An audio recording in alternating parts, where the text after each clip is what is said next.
devoted all of my adult life to this subject. I only debate with my equals. All others I teach.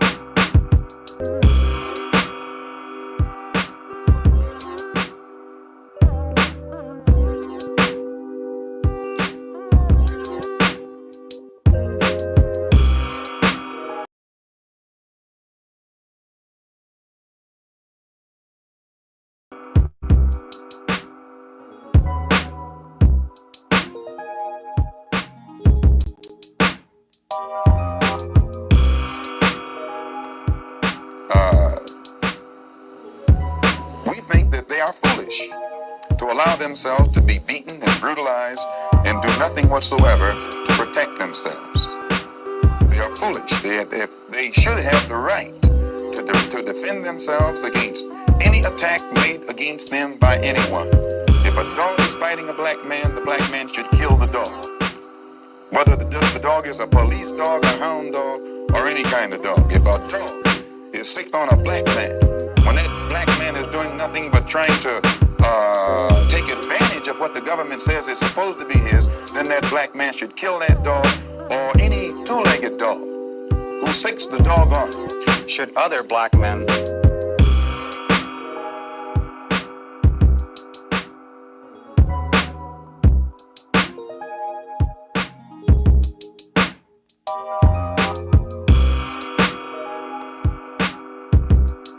Honorable Elijah Muhammad, number one, don't believe in any form of integration, and believe that every mention of the word integration by whites, whether it be from the mouth of Kennedy on down to the mouth of the lowest, raggediest white liberal in the street who is beatnik-like involving himself in these integration efforts. If we believed in it, we would integrate, and we would fight anybody who got in our way or made any effort whatsoever to stop us from integrating. If we really believed that the law of the land, the Supreme Court, and other so-called judicial bodies were for real, when they talked about integration, we would integrate.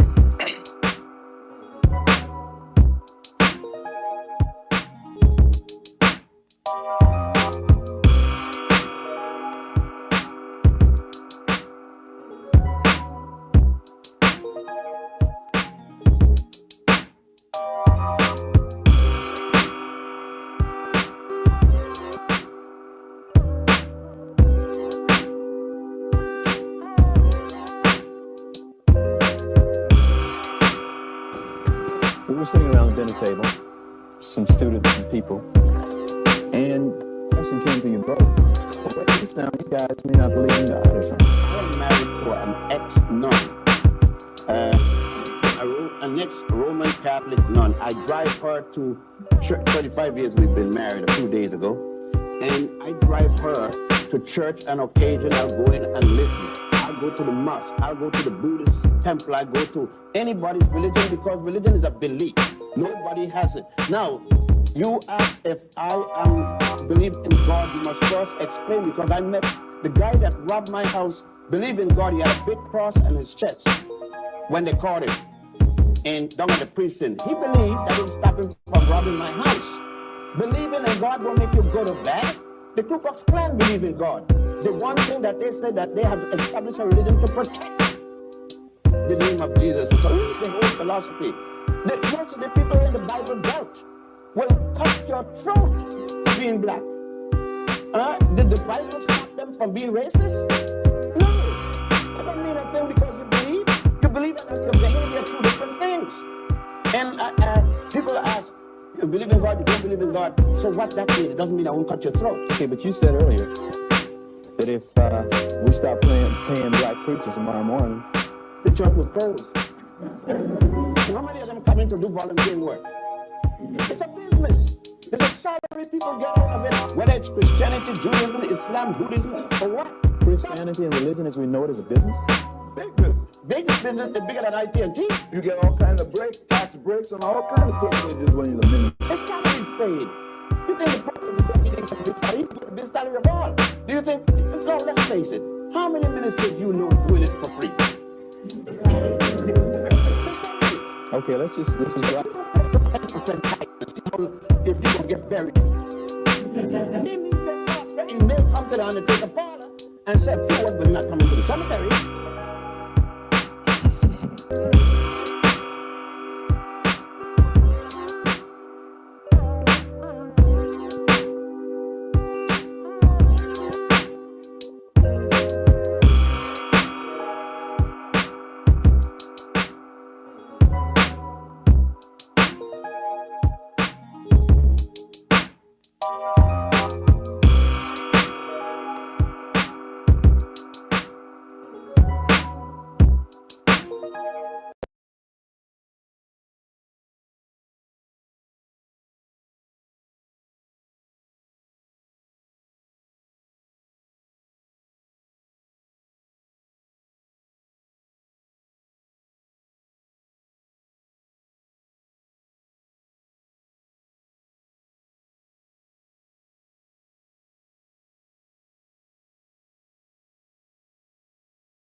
This boom, boom. There we go. The road to hell is paved with good intentions. Have you heard this quote before? What does it mean to you? I find this very interesting. Today, we're going to go and review another video from Philosophy Decoded, I believe it is. I hope I said that right. If not, I apologize, but the link is in the comment section. The link is in the video description if you would like to see it without my commentary. They do a good job of narrating the video, but I wanted to put some commentary on top of it and just, go in on it and see what you guys think. Hopefully you guys enjoy my perspective. So yeah, the road to hell is paved with good intentions. What does that mean? Have you ever heard somebody say, bless his heart?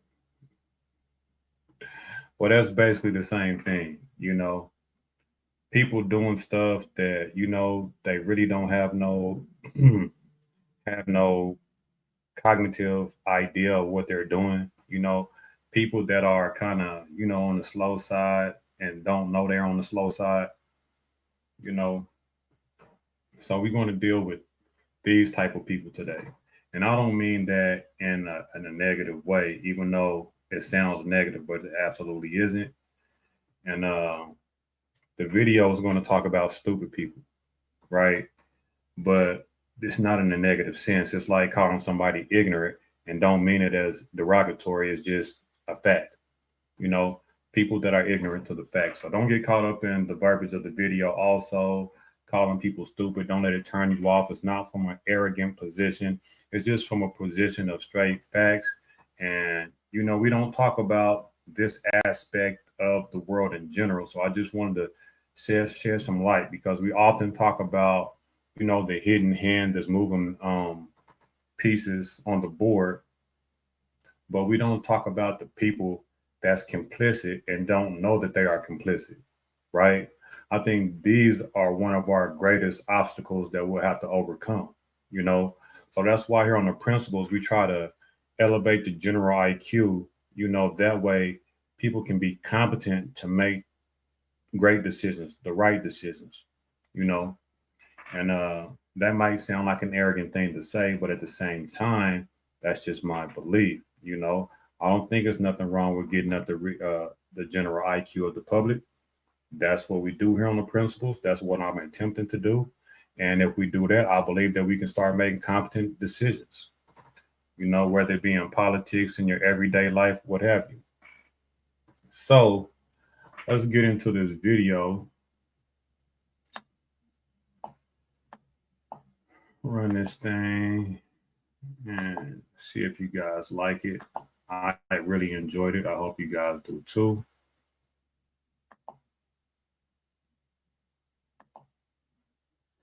Here we go right here. Blow it up a little bit. Let's get into it. What if I told you that stupidity isn't just the absence of intelligence, but something far more insidious, a force that can transform brilliant minds into instruments of destruction? What if the greatest threat to civilization isn't evil people doing evil things, but ordinary people who've simply stopped thinking?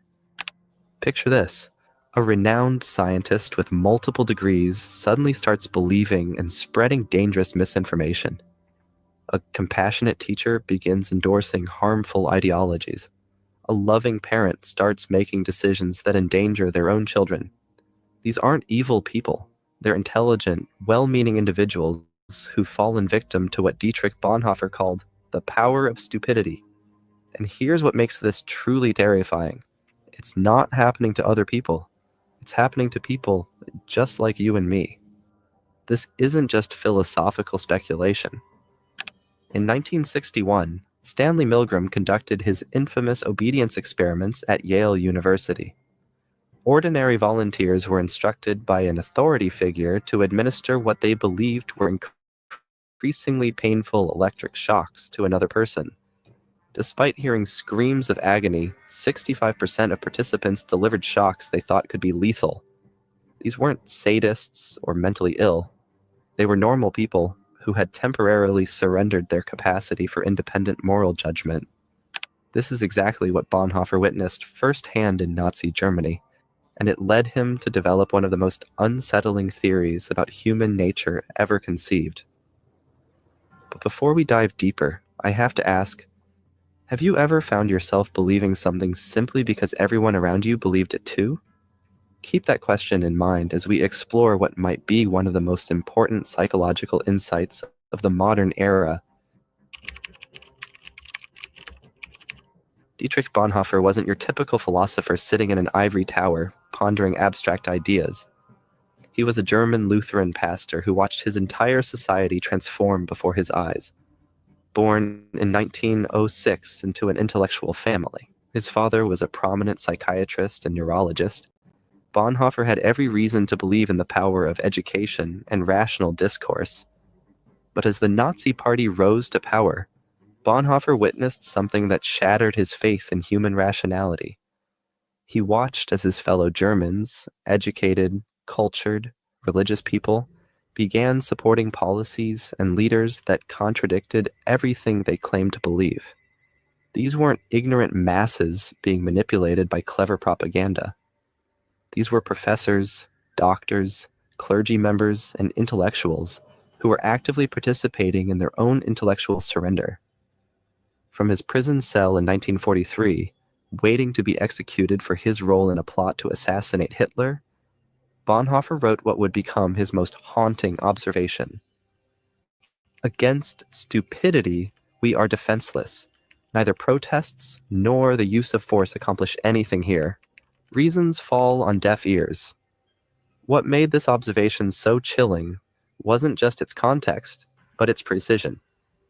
Evil, he noted, always carries within itself the germ of its own subversion.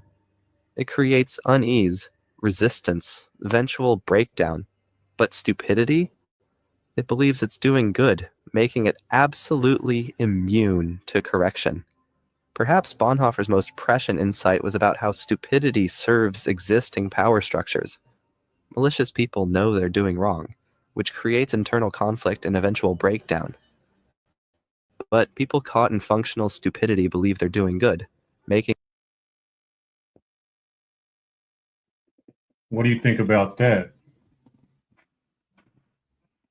Do you believe that that's an issue? Like, how often is that talked about in the public? How often is that talked about in politics? Usually, whenever we're talking about people that's not competent, it's in the course of like voting and stuff like that, which is, I feel that that is, necessary too. I think we should have those conversations, but you know, we should have those, expand those conversations even more. But let's take a look at the paper that he wrote, and let's just go ahead and read the whole paper. Bonhoeffer, right? And he wrote these papers while he was in prison, about to be executed for a conspiracy to assassinate Hitler, right? So he was there in the time of Germany when all that stuff was going on, when all the citizens were turning against each other, was going for Hitler's propaganda, and he wasn't going for it, and they actually locked him up.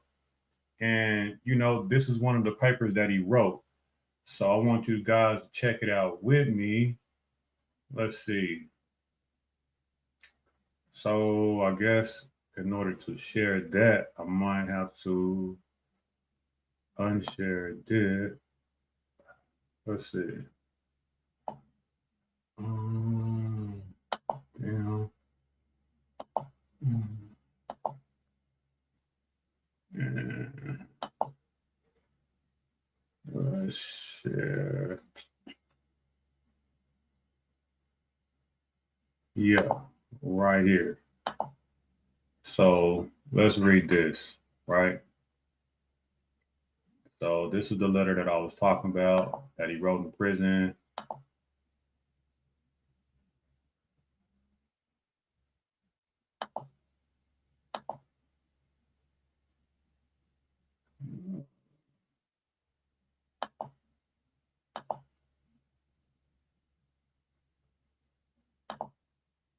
Oh, goodness.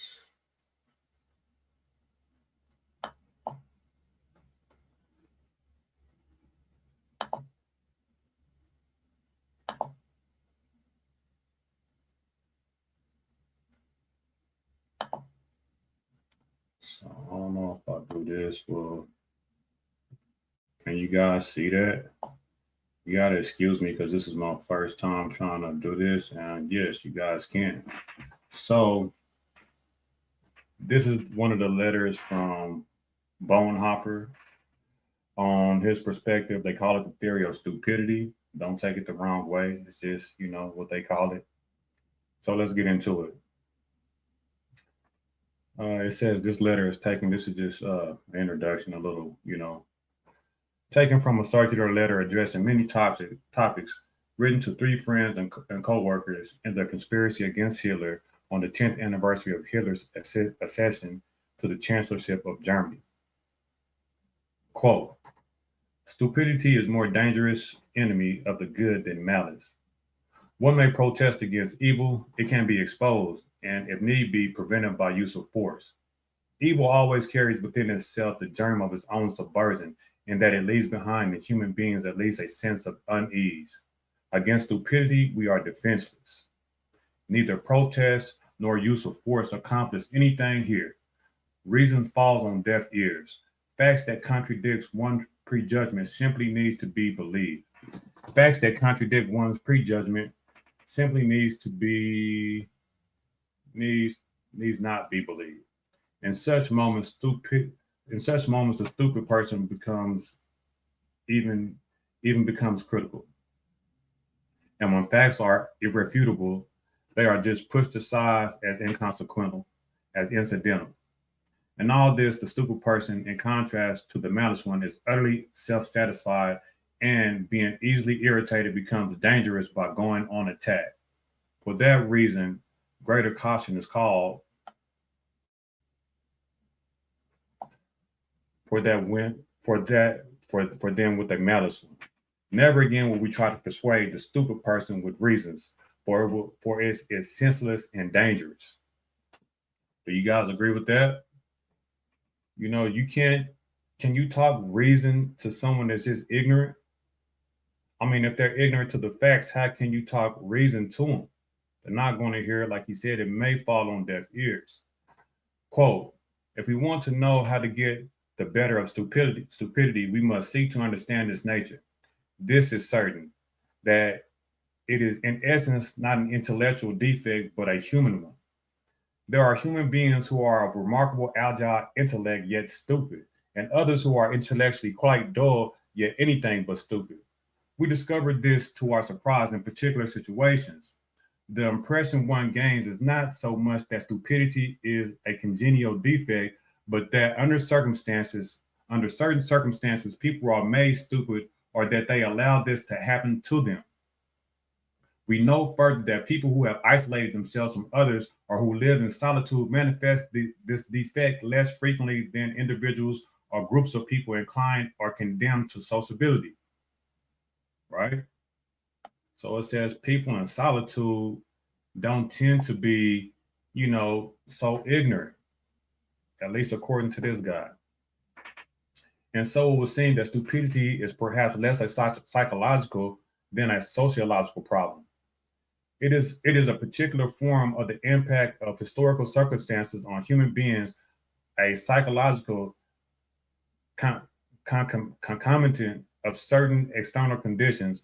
Upon closer observation, it becomes apparent that every strong upsurge of power in the public sphere, be it of political or religious nature, infects a large part of humankind with stupidity. It would even seem that this is virtually a sociological, physiological law. The power of the one needs the stupidity of the other, right? People in power need the stupidity of the other, it would seem, right? Quote, the processes at work here is not that particular human capacities, for instance, the intellect, suddenly atrophy or fail. Instead, it seems that under the overwhelming impact of rising power, humans are deprived of their inner independence and more or less consciously give up establishing an autonomous position towards the emerging circumstances. They say humans give up the ability of autonomy, right? Consciously, or I would say unconsciously, right? The fact that stupid person is often stubborn must not blind us to the fact that he is not independent. The fact that the stupid person is often stubborn must not blind us to the fact that he is not independent. In conversation with him, one virtually feels that one is dealing not at all with a person, but with slogans, catchwords, and the like that have taken possession of him. He is under a spell, blinded, misused, and abused in his very being. Have you ever felt like that whenever you talk to someone that you're not even talking to them, you're just talking to someone else, right? And I don't necessarily mean you're talking to someone else, but when that person is talking to you and responding, all he's doing is parroting someone else's words, regurgitating somebody else's words, saying slogans that he heard on the news, saying quotes that he heard somebody else say, popular quotes. They don't have no autonomy. They don't have no originality. They don't have any rebuttals on different positions of their own. They just hear somebody else's opinion, say that that's valid, and they use it for their own sake. So, in essence, this person could possibly lack critical thinking, right? The fact that the stupid person is often stubborn must not blind us to the fact that he is not independent. Let's scroll down a little bit.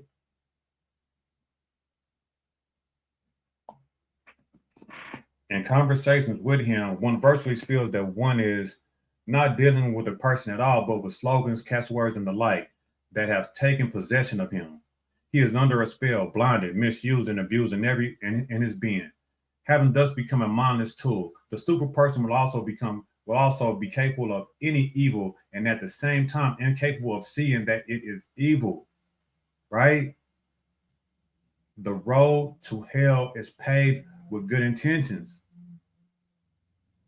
What are we supposed to do with people like this that are super patriotic, that are super religious, and doing things in a sincere way and believe that they are doing a good thing, but actually doing evil, doing the most heinous acts, but in their heart is in the right place?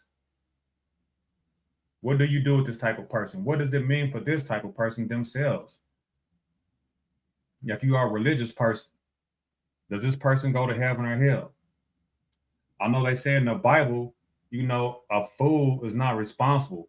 I don't know the direct quote, but I think God forgives fools and babies. I think that's how it goes, right? And I think this will go in that category. But for me, hell, I might not forgive the fool, you know, because he becomes a tool, right? And sometimes, you know, you got to hold these people accountable, even if they don't, even if it's to their own detriment, even if they didn't even consciously know that they were doing. We have a phrase today in law. It says, "Ignorance of the law is no excuse." It's the same principle, right? This is where the danger of diabolical misuse lurks. Let me read that sentence before that. Having thus become a mindless tool, the stupid person will also be capable of any evil, and at that same time, incapable of seeing that it is evil. This is where the danger of a diabolical misuse lurks. For it is this that can once and for all destroy human beings. So I think I want to continue the video. I think that really sums it up. Yeah, that sums it up. And let's continue to the video.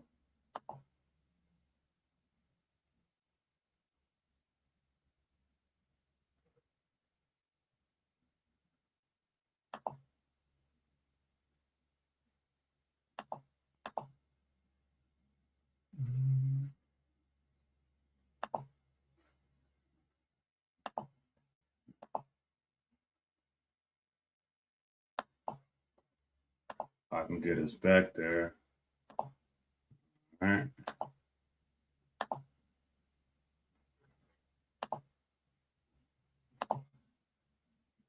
Here we go. Bonhoeffer's most prescient insight was about how stupidity serves existing power structures. Malicious people know they're doing wrong, which creates internal conflict and eventual breakdown. But people caught in functional stupidity believe they're doing good, making them absolutely resistant to correction. This isn't accidental. Those in power don't need to actively suppress information anymore. They just need to create conditions where processing information honestly becomes prohibitively difficult.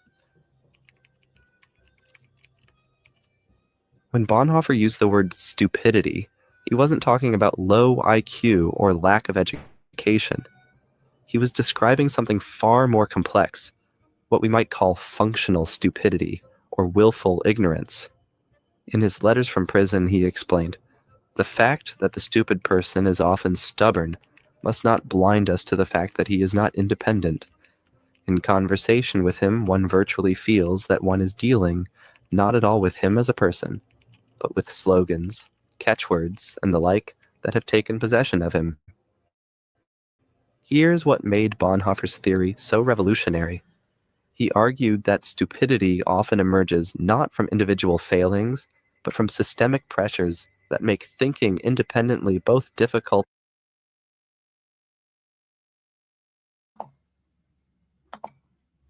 I want to go over that part again where he said that, you know, when talking to an ignorant person or a stupid person, you often feel like you're not talking to that person. You're talking, you are you talking to is like slogans and quotes from other people. There is a famous quote by Oscar Wilde, one of my favorite quotes that I want to share with you guys, right? And this video reminds me of that quote. Excuse me. So let's go here.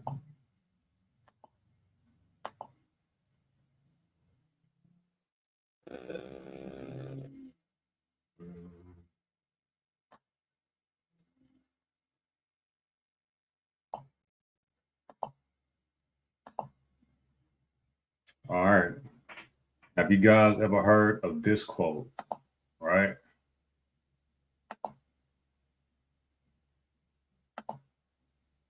All right. And this is the quote by Oscar Wilde. "Most people are other people. Their thoughts are someone else's opinions. Their lives are mimicry. Their passions are quotation." Most people are other people. Their thoughts are someone else's opinions, their lives a memory, their passions a quotation. I think that's what he's getting at. Bomenhauer. Did I say his name right? Bonifer. Whatever. So, what do you think about that? Like, I think that that's most people. Like Oscar Wilde said. I think that's really deep if you think about it. Whenever you talk to most people, all they doing is just regurgitating what they've seen on TV or what they heard on TV, radio, movies, music. That's all people are. And accumulations of quotes from other people. I don't want to be that person, you know. And I'm not saying that you're not supposed to learn from other people and that all knowledge is not an accumulation of other people's work, right? I'm saying that in everyday conversation and even sometimes in scholarship, no one is original. You feel me? Like, where's your critical thinking? It's all that you do is gather people's quotes and then turn them into yourself, bring them into yourself and spit them back out, pair them to other people as if they were your own. Have you ever came up with any type of original idea of your own? I don't know. But that part of his paper made me think of this quote, and this is one of my most favorite quotes. I hope you guys liked it. Let's get back to the video.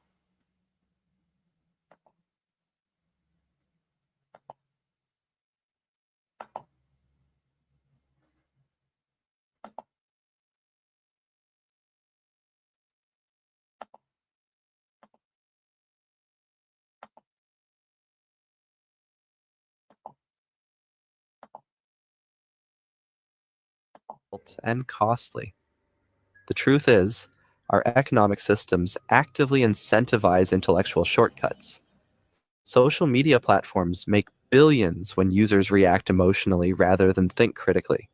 News outlets get more clicks with outrage than nuance. Politicians win elections with simple slogans rather than complex policy proposals. When people are working multiple jobs, drowning in debt, and constantly bombarded with information, intellectual surrender becomes a survival strategy. What economists call rational ignorance emerges. It becomes more efficient for individuals to remain uninformed about complex issues than to invest the time and energy required for genuine understanding. But this individual rationality creates collective irrationality, exactly the dynamic Bonhoeffer observed in Nazi Germany. The result isn't just individual. What is this collective irrationality that he's talking about? Are you guys familiar with that term? We know about by another term, collective irrationality. What do you guys think that is? Let me show you. You probably know it as this.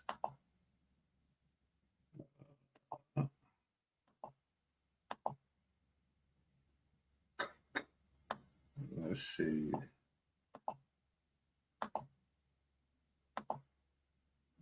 Herd mentality, right? Collective irrationality, right? It's also known as herd mentality. What is herd mentality? You know what this is, but we're going to read it anyway. Herd mentality is the tendency for people's behaviors or beliefs to conform to those of a group they belong to. The concept of herd mentality has been studied and analyzed from different perspectives, including biology, psychology, and sociology. This psychological phenomenon can have profound impacts on human behavior. So, he's commenting on this aspect because he's saying that most people just follow, right? A lack of critical thinking. a lot of lack of critical thinking. Are you a follower? My big bro once told me, be a trailblazer, you know? Be a trailblazer. Don't be afraid to apply your critical thinking. There's nothing wrong with being original, being by yourself. But the thing is, it's hard. It'll be hard, but that's okay too. But don't be a part of the herd mentality to where you just go along to get along. I don't think that that's cool. I don't think that that's necessary. I think that we all should be striving to make the world a better place. So, you know, get out of the pack, bro. Get out of the herd. Do you, you know? It's okay to be a part of something, but not if it's detrimental for you being you and having progressing yourself, progressing your mental, right? You can be an individual and be a part of an organization. There's nothing wrong with that. Let's continue. Individual choice, it's structural pressure toward intellectual surrender, and our brains, stressed and overwhelmed, are perfectly designed to comply. While economic systems push us toward intellectual shortcuts, our brains are actually wired to comply. Leon Festinger's Intellectual shortcuts. What do you think that means? Modernity has given us a lot of intellectual shortcuts, but it's also working against us. I would call some intellectual shortcuts TikTok. You know, these shorts, these TikTok videos, to where, you know, they show you have along the clip be 15, 20-second clips of something that's interesting, but people think that they get a good grasp on the theory, on the premise just by that 20 seconds, and, you know, think they can live their life learning like this through 20-second videos. That's an intellectual shortcut, right? And it often leads to another phenomenon, right? Taking these intellectual shortcuts leads to another phenomenon that I'll get to right after this. But I want to name some other intellectual shortcuts and the damage that these intellectual shortcuts do. Intellectual shortcuts will often you lose in another area. How so? Whenever you learn from these 20-second clips, it messes with your attention span, right? You're not able to focus as much, right? And it's the same thing with TV and commercials. TV programs you to think for 2-3 minutes at a time, and then it goes to a commercial, and then you relax your focus, right? So that programs you, that conditions your attention span. So doing these intellectual shortcuts are going to do you a disservice in the long run. So just keep that in mind. You don't want to short yourself, right? Thinking that you're doing yourself justice, right? All of these things, video games, right? You will be able to engage in these video games because they stimulate you constantly. So you engage and you're like, what? I can play video games forever. Yes, but then whenever you watch something that's monotone, that's just full of facts, and it's not stimulating you, you won't be able to hold your focus because you're used to getting dopamine hits and having a lot of things going on at once in order to stay engaged with it, right? So you're not able to read a book, right? Because you done messed up your focus. You done messed up your attention span. So be careful with all this entertainment, with all these stimulants, with all these distractions that are literally meant to mess up your focus, man. Make you not able to engage in the hard things. The hard things take a long time. And the more you do things that take a long time, the better it helps your mental, right? The more synapses and stuff accrue in your brain. right? Neural pathways. The longer you can hold your attention, the more information you can absorb, right? It's healthy in all different fashions. So be careful of taking these intellectual shortcuts, right? And the other thing that will happen when you take these intellectual shortcuts is this phenomenon.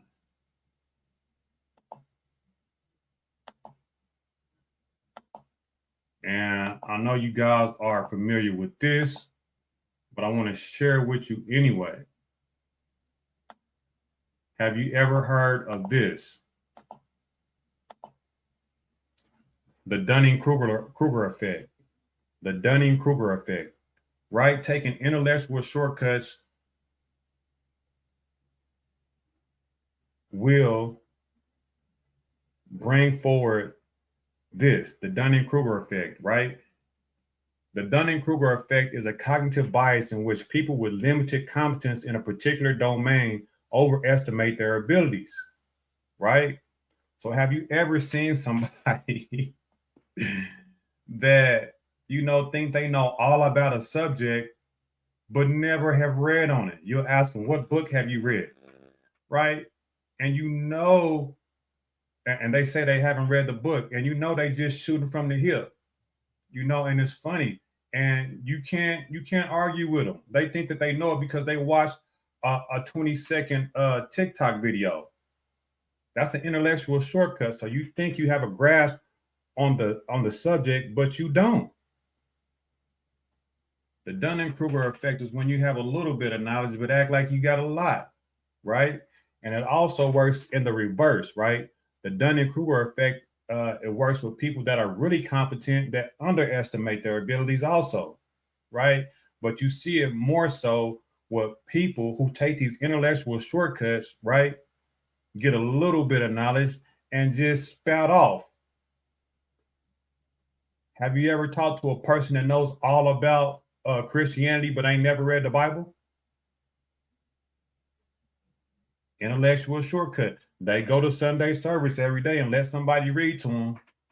They know the verses, but they ain't never read it for themselves, so they don't really know. They hoping that they know, or they acting like they know, but they don't really know. So be careful, right? I'm writing a book right now, and I'm hoping that I'm not participating in the Dunning-Kruger effect myself. So it's taking me a long time because I want to know what I know, right? And that's another aspect of epistemology too, right? How do you know what you know? And I should have brought that up too, but we'll get into that later on. So be careful, man. Don't take these intellectual shortcuts. Do what's hard. Let's get back to the video. All right.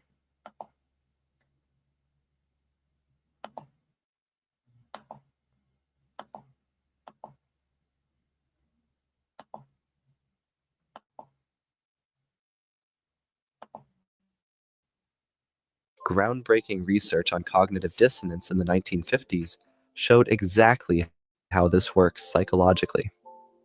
When people encounter information that contradicts their beliefs, their brains fight to reject it. But here's what Bonhoeffer understood that modern psychology has confirmed. This process is amplified when people are stressed, overwhelmed, or economically insecure. Exactly the conditions our current systems create.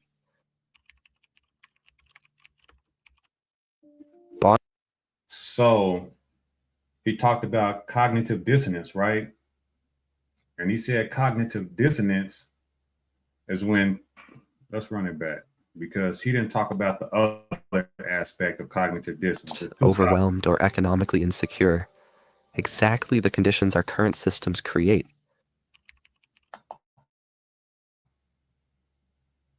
Their brains fight to reject it. Push us toward intellectual shortcuts. Our brains are actually wired to comply. Groundbreaking research on cognitive dissonance in the 1950s showed exactly how this works psychologically. When people encounter information that contradicts their beliefs, their brains fight to reject it. Right. Cognitive dissonance is when you have a worldview, or you believe in something, or believe of something, and you have something that contradicts that belief, and then you end up doubling down on the belief that you have because it'll crush your worldview. It'll be hard to accept. It'll hurt your heart. It hurts your mind. You have to do critical thinking, right? And the belief that contradicts your belief, or the fact that contradicts your belief, you can't accept it, right? So you end up doubling down, right? You know that this other thing makes sense, but it contradicts your belief, so you cannot accept it. That's a common mishap of people with cognitive dissonance, right? That's a common deal with people, right? You bring some knowledge to them, right? And it contradicts their knowledge. And instead of taking it into consideration, they immediately double down. Immediately. But here's what Bonhoeffer understood that modern psychology has confirmed. This process is amplified when people are stressed, overwhelmed, or economically insecure. Exactly the conditions our current systems create. Bonhoeffer observed that stupidity often emerges in group settings, writing, "It becomes clear that stupidity is not a psychological problem, but a sociological one." He noticed that perfectly rational individuals would abandon their critical thinking abilities when they became part of a larger group or movement. This insight was decades ahead of its time. Solomon Asch's conformity experiments in the 1950s demonstrated exactly what Bonhoeffer had witnessed. When surrounded by a group giving obviously wrong answers, 75% of people will go along with the crowd at least once, even. Is that not insane? Right? And this experiment has been conducted numerous times. So it's pretty much substantiated that when in a group, if the majority of the group gives the wrong answer, the rest of the people will just fall in line and do the same, knowing that that answer is wrong, right? They'll just conform. This just blows my mind. I feel like I've been in these situations so many times, so where people just go along. I'll be thinking like, no, it's not like that. It's like this. And I'll be feeling like I'm just being a contrary person sometimes, and other times I just think people are fucking idiots, you know? So whenever you see experiments like this that just confirm that, people just go along to get along, it just makes you think of how competent people are and how much you can trust people. And it's not even their fault. It's through their own ignorance. They just doing what their nature wills them to do, what their instincts wills them to do. And I feel like that's a scary aspect of humans, right? And we got to understand this. So people got to start thinking critically, right? Because you could be making decisions unknowingly that are against your best interests, right? So think before you speak. Don't be afraid of going against the crowd, even if it makes you an outsider. Be a real person. I don't be going along to get along. I don't care about having no friends, right? If I gotta, kiss ass, because that's how I always see it. I see a bunch of nut hugging, ass kissing brown nosers, right? All trying to be friends, be grouped up, and they just be following 1, 2, or 3 people, popular people, right? And they don't care. They just want to be a part of the crowd. They want to do what's cool, right? You're really doing the world a disservice. What are you showing the kids, right? Do you not have any integrity? It's a sad day. People just follow. And for what? To be in the in crowd? Please. I never wanted to be popular. Let's continue.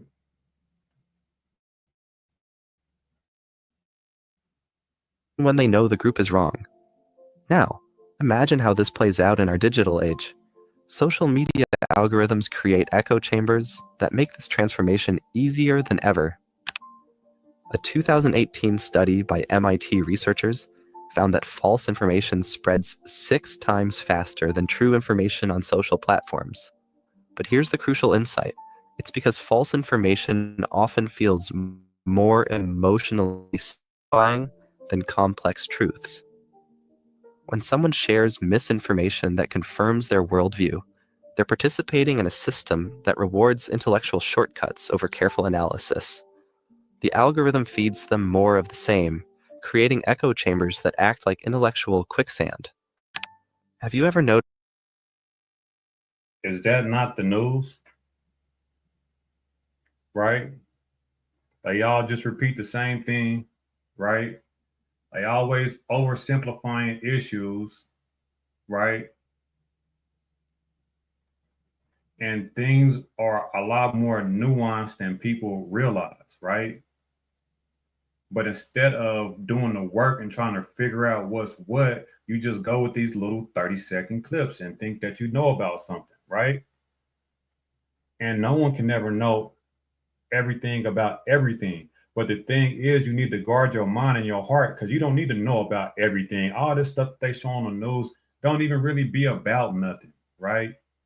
You need to be steadfast, right? And study the things that matter, that's going to affect your everyday life or that's going to affect the world substantially, right? So you don't just not learn nothing because it's too much to learn. No, you focus on one thing at a time, right? The things that will make life better in whichever way you see fit, right?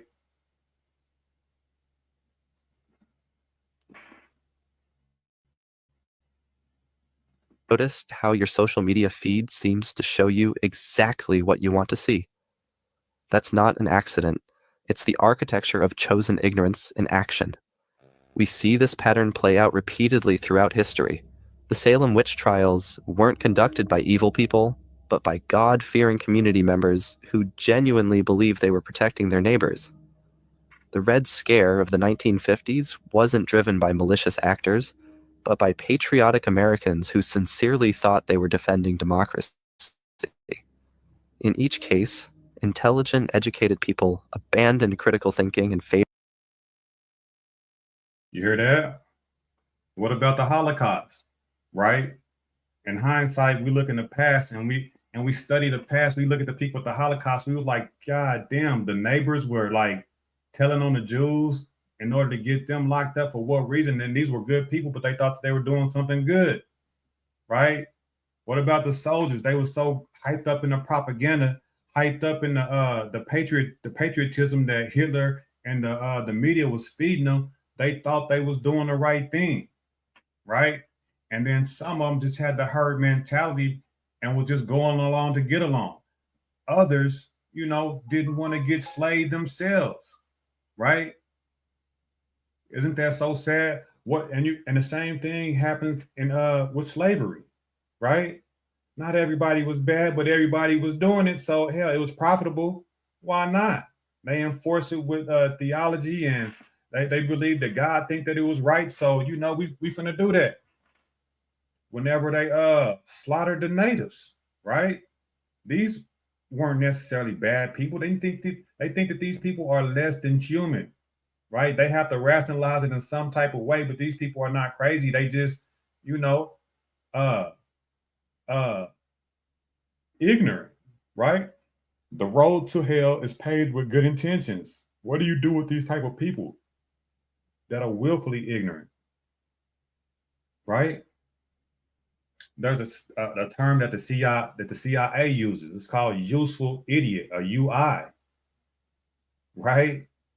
These are people that they don't even have to turn into a confidential informant, right? These people are just so reckless in the way that they talk. The CIA don't have to do nothing but just be around them, and they're going to say everything, tell on everybody, but they don't mean to. They just idiots, right? You have to be careful, man. Even now, in modernity, your patriotism could be working against you, could be working against the world, and you don't even know it because you're so stooped in and you cannot step outside of yourself. You can't see the trees through the forest because you're too embedded in it. Step outside of yourself. Step outside of your paradigm and look at it from the outside, right? But then you have to have enough information to even make a competent judgment on the things that yourself believe. If you are not challenging your own beliefs, then you're just biased to yourself. That's not good, right? In order to be a competent, strong person, you are supposed to be challenging your own beliefs. That's why I come on the damn internet, to challenge people's beliefs and have my own beliefs challenged so I can be the sharpest person that I can. Nothing wrong with that, right? I want to be able to see through the bullshit. Do you? But everybody thinks that they can, right? But you are not going to be a competent enough person if you are not putting in the work.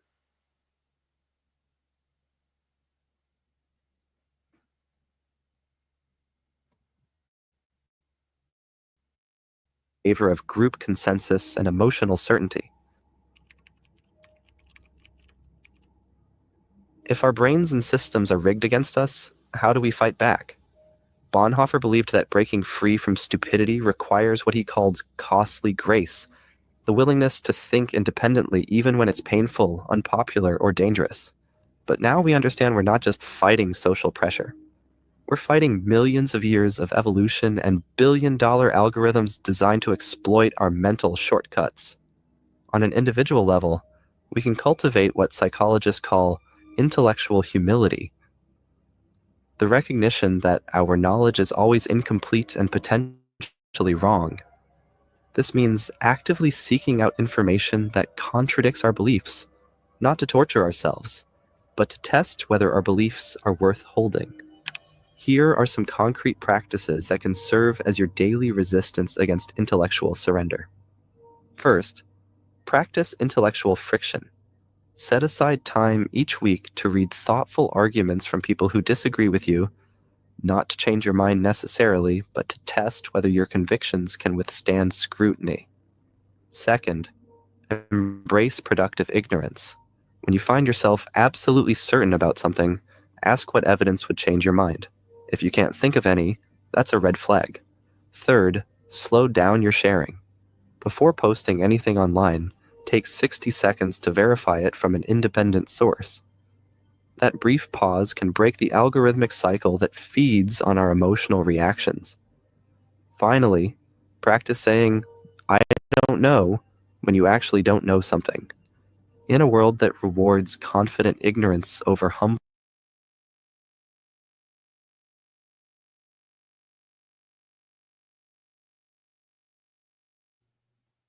Practice saying, I don't know, when you actually don't know something. Do you do you know how hard that is for people to do? But in reality, how hard is it? Especially whenever you're on these YouTube streets where people do not want to admit to being wrong. Everybody is trying to debate and just want to win. But I don't want to engage in debate just to win. I don't want to debate just to be debating. If I'm debating with somebody, I'm trying to get to the truth of a matter, right? But whenever you get caught up in this debate world, you just want to win, right? You know, I've done it. I think we have all done it, but I know how to concede. Do you know how to concede? Right? I don't feel embarrassed whenever somebody, I don't want to say get one over on me, but if I'm wrong on a point and they are right on a point, that's not embarrassing to me. I feel like I just leveled up if I'm able to accept it, right? If you are able to accept somebody correcting you, then you just leveled up. It's not a negative thing. People may laugh and all that type of stuff. Don't get embarrassed. It's nothing to be embarrassed about to be wrong. It's embarrassing whenever you double down, whenever you know somebody is right, and you just continue forward looking like a damn fool. That's what's really embarrassing, right? So there's a phrase called stand correction. I like that phrase, right? Can you stand correction? because a lot of people cannot stand correction. I feel like a real man can stand correcting, right? Don't be ashamed of being wrong. There's nothing about that. You know the phrase, there's no such thing as a dumb question, right? You don't ask it, you'll end up being a real life idiot. So even if people believe it, that it's a stupid question, you should ask it anyway, because you'll be dumb in real life if you don't, right?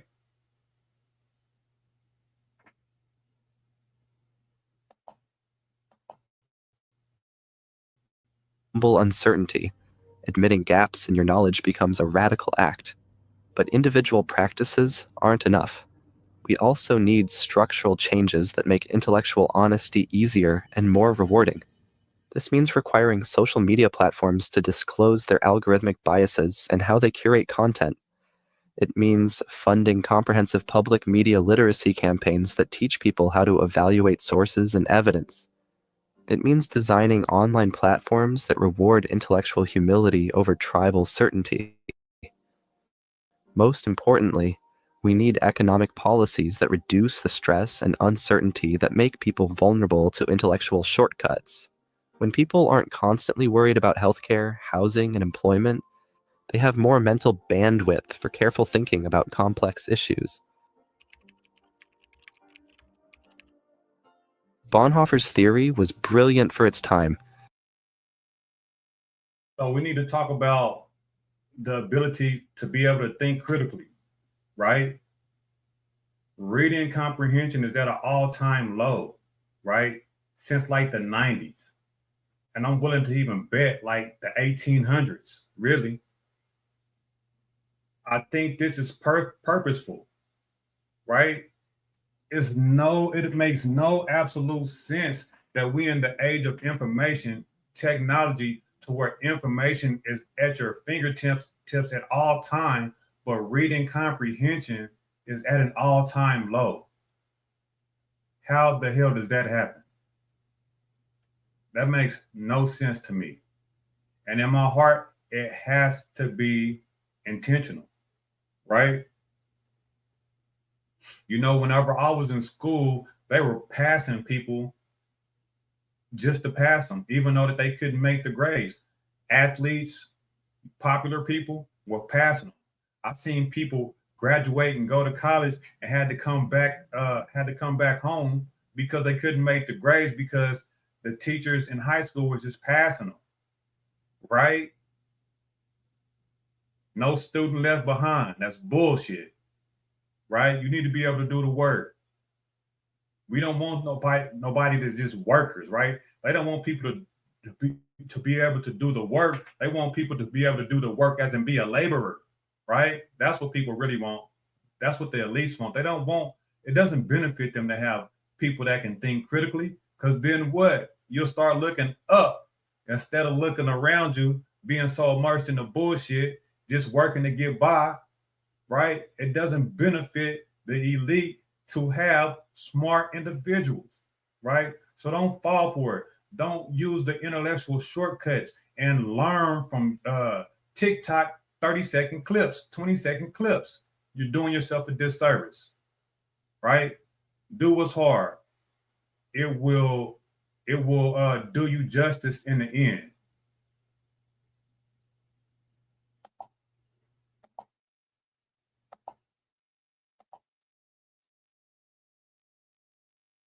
But here's what he couldn't have known. This isn't just about moral surrender or social pressure. Modern neuroscience reveals something far more unsettling. Our brains are literally wired to fall into functional stupidity. Think about it. Bonhoeffer witnessed Nazi propaganda spreading through newspapers and radio broadcasts, but we're living through something exponentially more dangerous. We've gone from Nazi propaganda to social media algorithms that know exactly which psychological buttons to push, and now we're entering the age of AI deepfakes that can fabricate reality itself. The threat isn't... How do we guard ourselves against AI, right? That know how to push every emotional button, right? That know how to read your micro expressions, right? That know people, you can actually have a particular AI that's just programmed to know you. They can do that, right? To see what your heart rate is through some type of electrical device. Maybe you have on a Fitbit. Hell, they might be able to do it through the phone. Check your breathing rate, check your temperature, see your micro expressions, and know what the hell's going on in your mind. Hell, they have technology now that can read your neural activity and know what you're thinking, right? You don't even have to say it, right? They can read the electrical pulses in your brain and actually know how you feel. How the hell are we supposed to guard ourselves from people with bad intentions with technology like this on the rise? You better get astute, right? You better start working hard. You better start guarding your kids, right? You better start getting adept in information that's going to help you navigate this world, because the world that is coming is going to be outrageous, right? We are in a modern day renaissance. With the technology that's on the cusp right now, it's going to be hard to navigate this world in the way that you really want to, right? The things that can be used against you are going to be just crazy. Nanotechnology, AI technology, medical technology, warfare technology. Did I say medical technology? All of this technology right on the cusp. You better start getting astute, man, because it's here. That AGI digital guide is right around the corner, man. It's going to know everything. This thing is going to be able to think for itself, right? Not just regurgitate things that's on the internet, but be able to come up with its own answers. That's going to be crazy.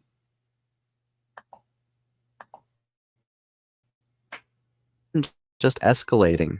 It's targeting the very architecture of human cognition. This isn't just about Nazis or propaganda. It's about the wiring of your brain. Our minds evolved to prioritize speed over accuracy, to trust familiar sources over unfamiliar ones, and to seek information that confirms what we already believe. These were survival features that helped our ancestors make quick decisions when hesitation meant death. The scariest part? We're all vulnerable, no matter how smart we think we are. The mechanism is exactly what Bonhoeffer described. When people feel threatened and uncertain, they become more susceptible to authoritative-sounding explanations that reduce complexity to simple narratives. But here's the crucial insight that makes Bonhoeffer's warning more urgent than ever. We're not just dealing with human manipulation anymore. We're facing systems designed by artificial intelligence to exploit our cognitive vulnerabilities with surgical precision. Every click, So one of the arguments that I heard that we can actually, be able to defend ourselves with this barrage of technology that's coming is, manipulating one's genes or gene editing, right? I don't know how I feel about that, but it's said that people have been editing their own genes and making their IQ, at genius level for a long time, right? And the person who is proposing this idea to get this gene editing out to the public, he's saying we have to use this in order to defend ourselves because the elite people are already doing it, have been doing it. And you don't want to be the idiot in the room, right? In a world full of geniuses, right? So that's one way we can defend ourselves. I don't know if that's a valid defense, but it is a defense, right? Also, we're going to have to start using AI against AI, right? Having like security measures on our stuff to see if we're being monitored or what have you, right? But who's going to be able to afford quantum AI, right? The regular person is not going to be able to defend themselves against the oncoming oncoming slaughter of technology that's just right around the corner. Just wanted to throw that out there. Every pause, every emotional reaction is being analyzed and weaponized against our capacity for independent thought. We saw this play out in real time during COVID-19. Doctors, engineers, and lawyers, people with demonstrated analytical abilities, began sharing debunked theories about vaccines and treatments. These weren't failures of intelligence.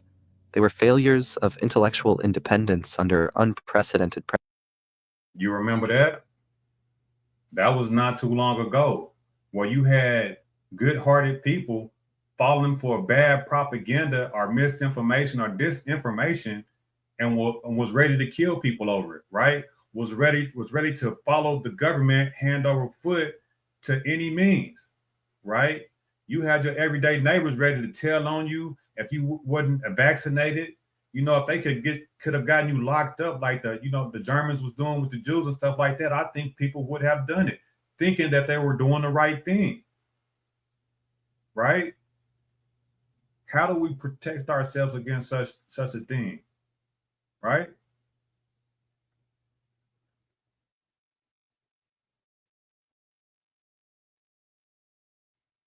Pressure. Bonhoeffer paid the ultimate price for refusing to surrender his intellectual independence. He was executed by hanging on April 9th, 1945, just weeks before Germany's surrender. Think about that. This dude was alive during the Nazi time, and they locked him up and put him in prison because he was speaking against what was going on at that time when everybody else was just following suit, genociding people, and they locked him up and executed him. And one of his theories, one of his papers, he was talking about the stupidity of people, right? How crazy is that? And then, there have been studies done looking back at that time, people in modernity asking themselves, how did these good-hearted people fall for this propaganda? And he was writing about it at the time. Crazy. His last words, according to a fellow prisoner, were, "This is the end. For me, the beginning of life." His sacrifice wasn't just about political resistance. It was about defending the very possibility of human thought. He understood that when people stop thinking independently, they stop being fully human. They become, in his words, puppets whose strings are pulled by whatever force happens to be strongest at the moment. Now, this reminds me of another one of my favorite quotes. And I don't know who it's by. If you guys can find it and let me know who's the author of this quote, I would really appreciate it. But let me see if I can find this quote right quick. One of my favorite quotes, right? Let's see.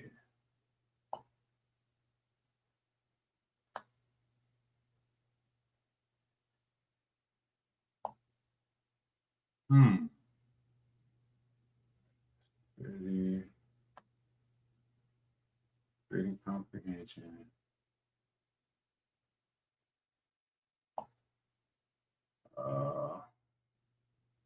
Is it right here? Let's see. Yeah, here's the quote right here. Is it showing yet?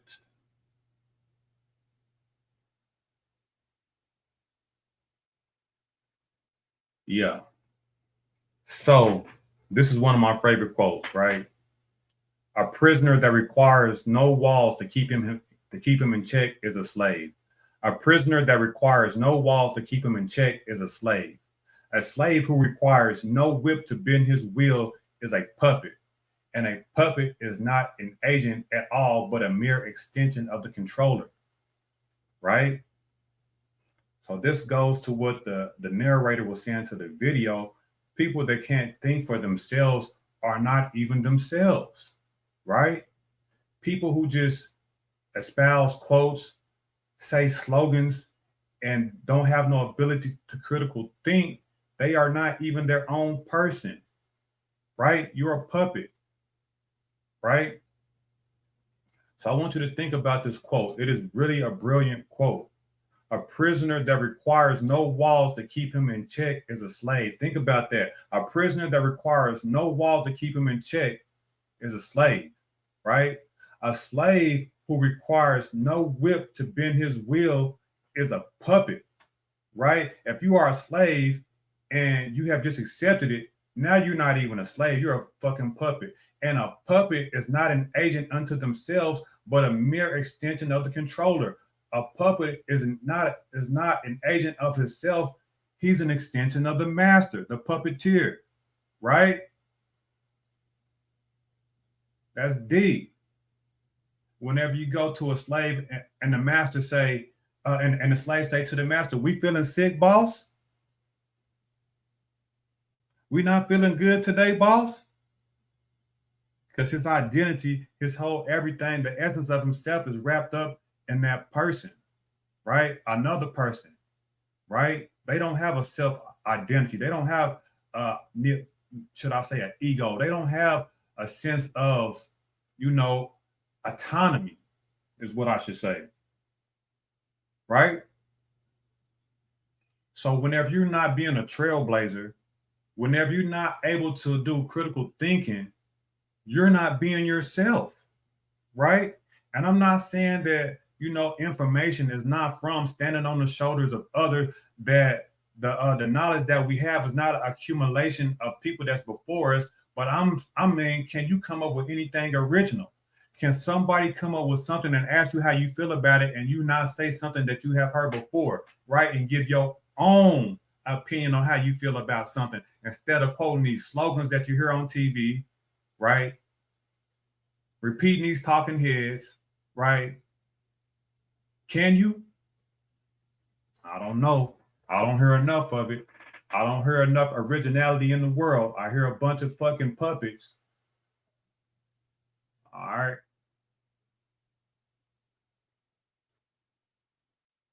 Let's continue.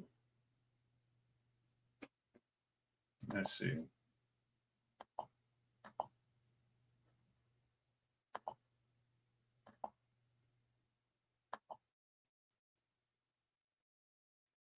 But here's what makes Bonhoeffer's final challenge so relevant today. Who stands fast? When the pressure to conform is overwhelming, when thinking independently requires courage, when the cost of truth is higher than the price of comfortable lies, who stands fast? The answer isn't found in superior intelligence or education. It's found in the daily choice to remain curious rather than certain, to seek truth rather than comfort, to think carefully rather than react quickly. These aren't heroic acts. They're ordinary practices that become extraordinary when everyone around you has stopped doing them. The tragedy is that intellectual surrender often feels like liberation. Thinking is hard work. It's uncomfortable to hold complex, contradictory ideas in your mind simultaneously. Can you imagine that, to where intellectual surrender feels liberating because you don't have the capacity to critical think? I've seen it, right? People, you ask them a question and they don't even want to think. They just want to regurgitate something, right? And they feel like they said something. I talk to people all the time. That's all they do, right? They have intellectually surrendered, right? You are not a smart person just regurgitating other people, right? And I don't mean that in an offensive way. And yet again, I say that, yeah, we all learn from other people, but when that's all you do, don't be running around thinking like you're doing something, right? Be original.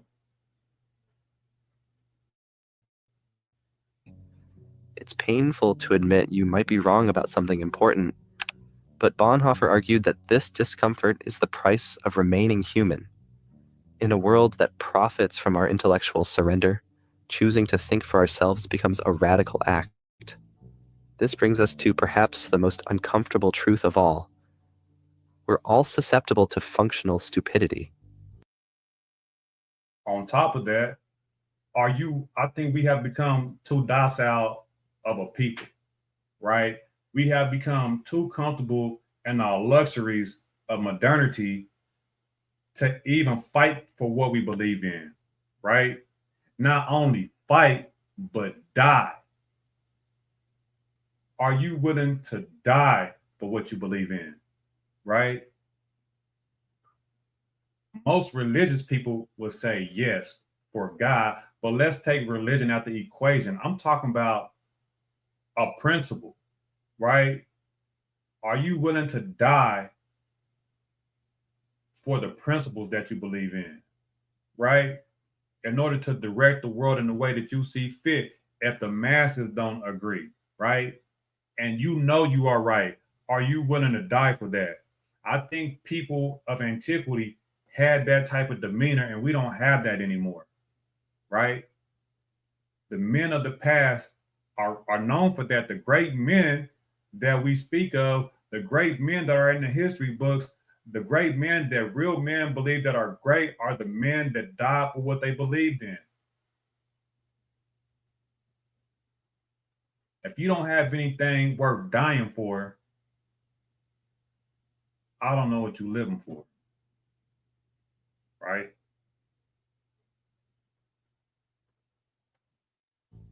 The moment we think we're immune, we've already begun to succumb. The price of intellectual freedom is eternal vigilance, not against external enemies, but against our own tendency to stop thinking when thinking becomes difficult. Bonhoeffer's theory of stupidity is unsettling precisely because it's so accurate. We see it everywhere. Intelligent people believing obviously false things, educated individuals making catastrophically bad decisions, well-meaning citizens supporting policies that contradict their own values. The problem We have to talk about the ideological masters too, right? I believe that's what Noam Chomsky called them, right? The people that are in positions that know that the ideology that they're pushing is false, right? But they are in prominent positions. They're making a lot of money and they're getting paid to push the narrative, right? These are gatekeepers, right? These are the people who keep the dream, who keep the fiction alive, right? Because it benefits them, right?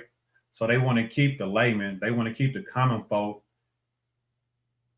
in a state of array, in a state of confusion, in a state of believing fictions, right? Intellectual gatekeepers. You can't go against these people in academia, intelligentsia, right? They are gatekeeping, keeping you out whenever you come with new knowledge that's against the norm that they know will disrupt their paradigm, which they know will start to wake people up and they'll start looking in the right direction, right? So you have a lot of people that know that want to push the false narrative forward because that's how you stay in power, right? They benefit from the dream.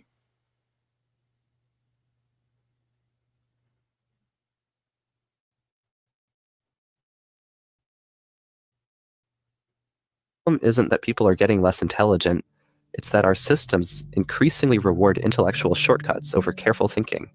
But within this sobering diagnosis lies genuine hope. If stupidity is partly chosen, it can also be rejected. If it's partly structural, structures can be changed. If it's the result of cognitive overwhelm, we can create conditions that make thinking easier rather than harder. Think of critical thinking like physical exercise. It's uncomfortable at first, but essential for strength. Just as we wouldn't expect to run a marathon without training, we can't expect to navigate complex information without practicing intellectual discipline.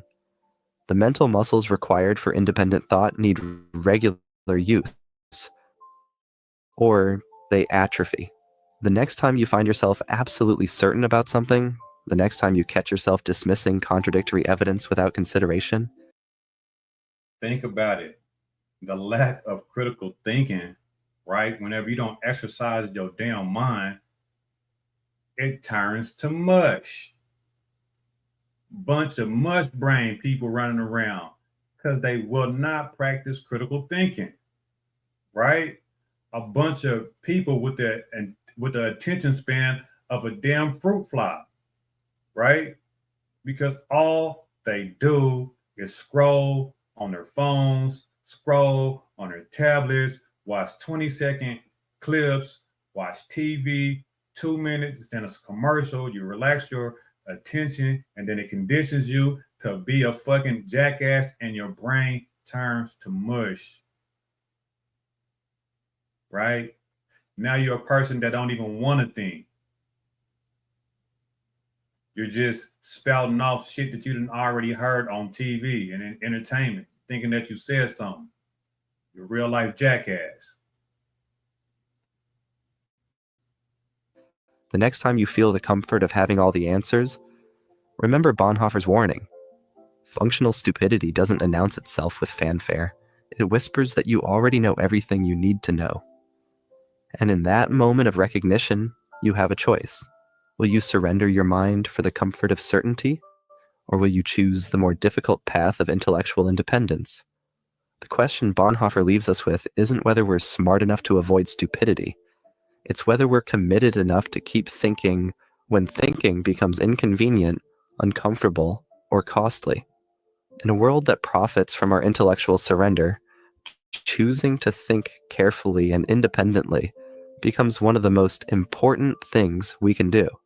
Here's my challenge to you.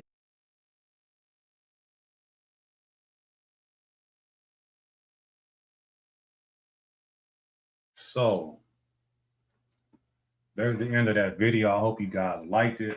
If you want to come in and talk about it, hit the link. I feel like it was a really great video.